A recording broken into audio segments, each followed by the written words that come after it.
Iris, my dear lady. So good to see you framed against this lovely evening.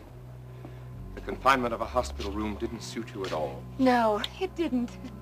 But here, the sea, the Gulf breeze, and you, the most sparkling jewel in the night sky. Elliot, that sounds like one of the poems you used to send me in Saint-Tropez. So many years ago. Yes. You see, I haven't lost all my poetry. The years haven't worn me away completely. And you, they've only made you more radiant. Thank you, Elliot. That's very sweet. And I won't go on like a moonstruck boy. It's just that, well, I couldn't help it. I suppose I'm simply relieved and happy to see you here where you belong, surrounded by your own people. My people? What do you mean? Well, nothing really. Well, I couldn't help but notice the young man who showed me aboard was Alex's former bodyguard. You knew Ricky was Alex's bodyguard? Well, yes, certainly. Yes, I recall meeting him at Dennis's birthday party. You remember, don't you? I remember, yes. I just find it remarkable that you would remember who Alex's security man was. Said you had no reason to, did you?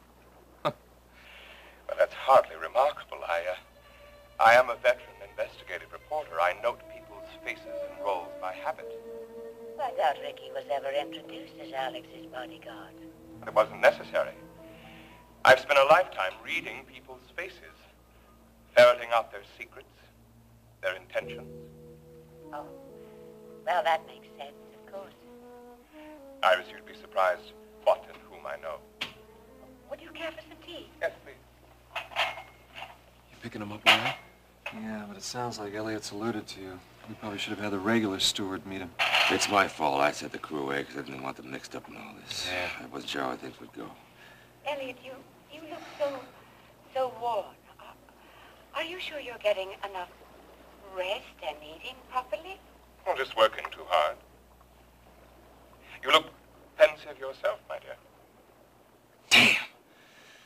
I hate having Iris exposed to all this. Well, it couldn't be helped, you know that.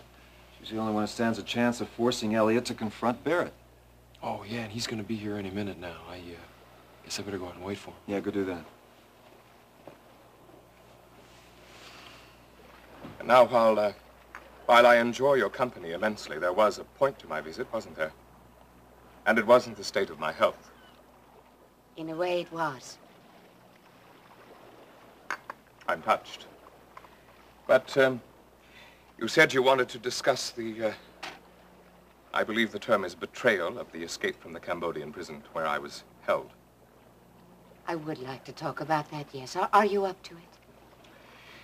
For you, I'll make the effort, but no, I don't like to be reminded of the experience. Perhaps one day everyone will simply let me forget. I'm sure Dante wanted to forget the Inferno. Of course, I understand. I only ask because, well, with Dennis about to marry into the Marshall family, your charges against Barrett concerned me.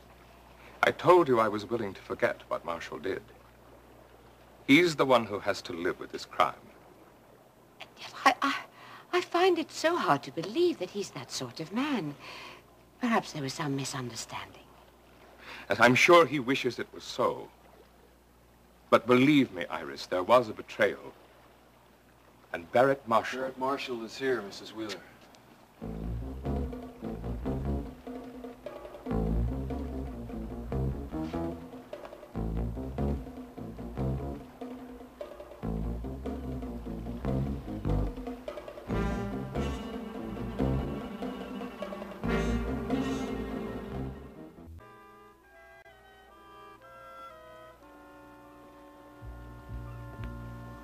Elliot Carrington.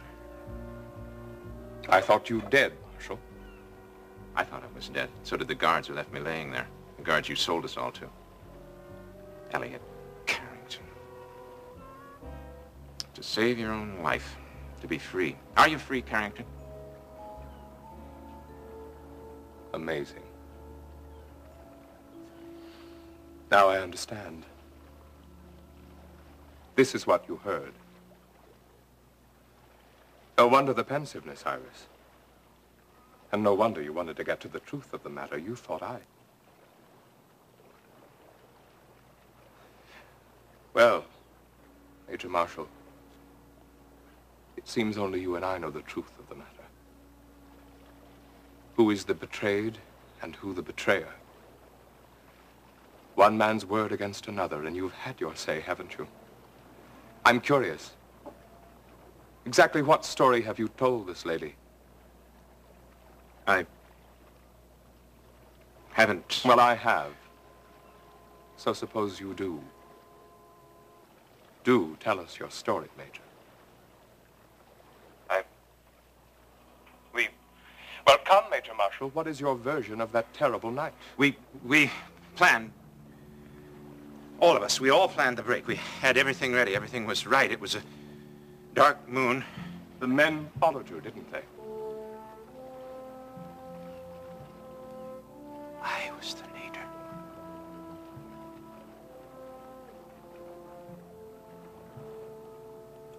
We all knew the plan.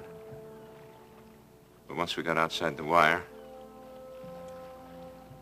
in that clear space, it was like midday. Flares everywhere. The whole sky lit up. They were shooting from all around us. Machine guns around the whole perimeter of the clearing. Behind us, too. Shooting from everywhere. I was hit.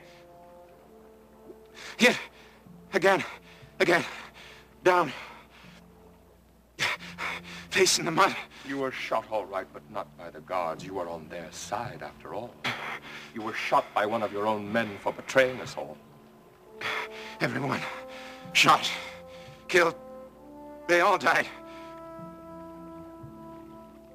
And I was the leader. I was responsible.